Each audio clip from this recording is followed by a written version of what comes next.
O'zbekiston prezidenti davlat tashrifi bilan Mo'g'ulistonga boradi. Assalomu alaykum aziz muxlis. Agarda bizning kanalimizda mehmon bo'lsangiz, bizga obuna bo'lishni unutmang. O'zbekiston prezidentining 1992-yilda ikki davlat o'rtasida diplomatik munosabatlar o'rnatilgandan keyin Mo'g'ulistonga birinchi tashrifi bo'ldi.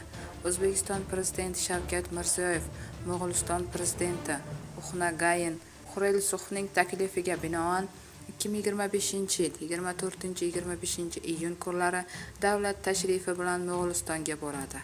Ushbu davlat tashrifi O'zbekiston prezidentining 1992-yilda ikki davlat o'rtasida diplomatik munosabatlar o'rnatilgandan keyin Mo'g'ulistonga birinchi tashrifi va Mo'g'uliston prezidenti Uxnagayin Xurelsuxning 2024-yilda O'zbekistonga davlat tashrifi javob qaytarishidir.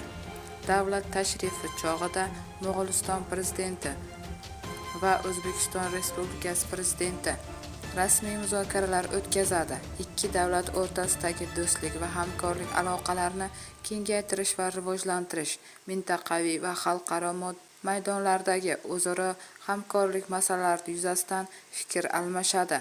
Mo'g'uliston 1992-yil 25-yanvarda O'zbekiston bilan diplomatik munosabatlarni o'rnatgan edi deyiladi xabarda.